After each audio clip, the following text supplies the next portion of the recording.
But it was time for us to leave Reykjavic and head up the west coast towards Ólafsvík on the next leg of our circumnavigation of Iceland.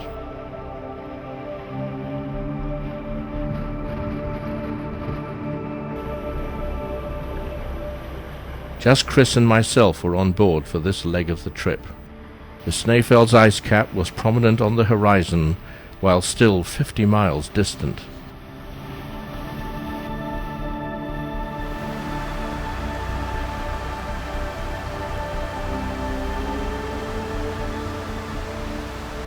Headlands are a magnet for rough seas, and we found ourselves battling waves equaling those we had experienced on our approach to Iceland. But this time it was only for 3 hours, and we were more accustomed to the conditions.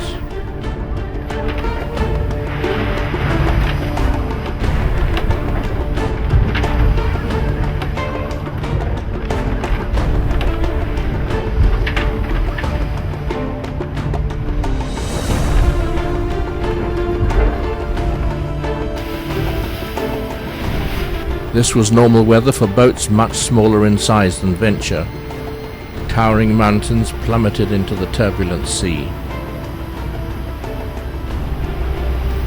U-shaped glaciated valleys were often home to a single isolated structure.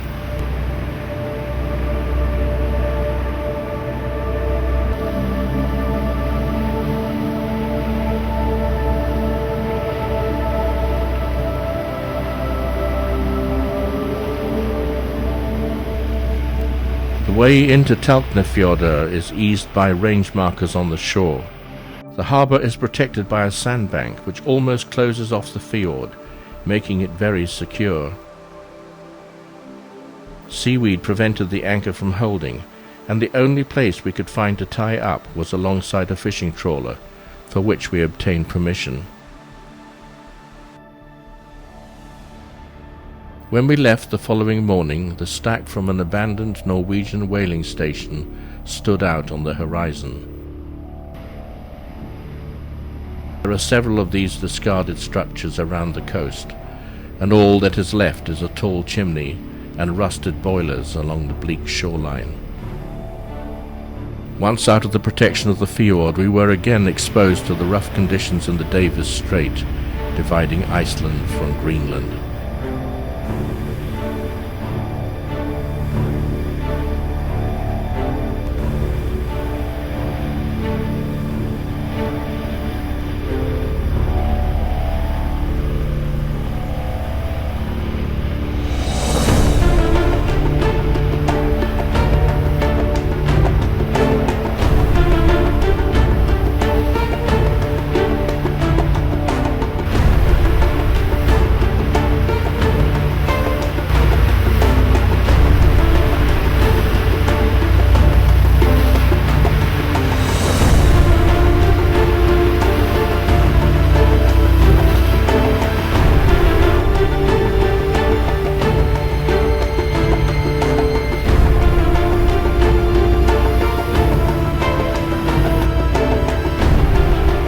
Conditions calmed as soon as we began our approach into Ísafjörður.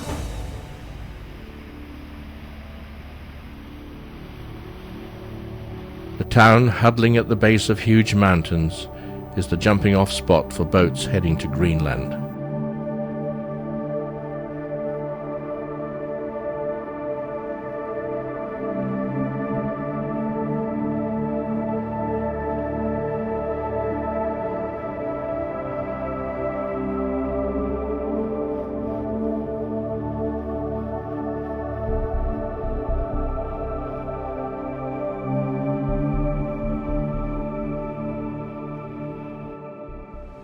We were allocated a place on the floating pontoon, which was a rare treat in this part of the world. Ísafjörður is served by an airport, and we were joined here by David, who had flown out from England. The rough conditions had scrambled the chain, and we used this opportunity to clear the jumble. There was a strong wind and the weather was cold. Greenland was only 130 miles away, and to the north there is nothing between here and the pole. A severe weather system with the lowest pressure for 10 years was forecast, and we were lucky to be moored in such a snug location. Gulls hung on the strong wind blowing 30 knots even within the inner harbour. Venture 2 was a heavy boat for this small pontoon, and Chris added extra lines from the nearby jetty to relieve the load.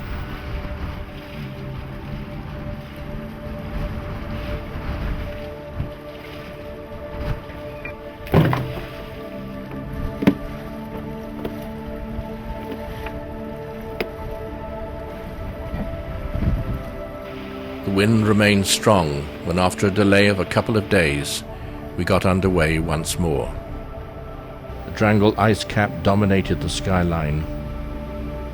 Our immediate destination was the unsurveyed and uncharted fjord of Longafjordur, which had been recommended to us by a local yachtsman. The magic of Google Earth allows us to make a virtual flight up the fjord, but the real-world version was a place of pristine beauty, untarnished by the hand of man.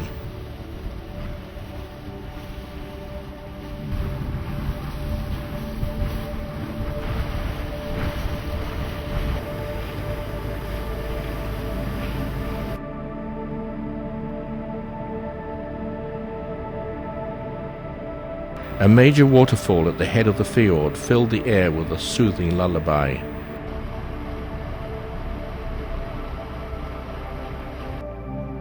As soon as the anchor was down, we launched the tender to see a diminutive venture dwarfed by the grandeur of her surroundings.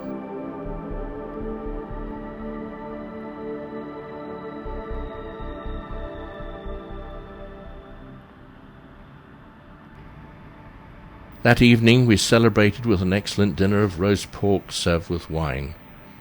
As evening approached, the skies began to clear, and a lingering sunset, here filmed at midnight, settled its silent wings over the fjord.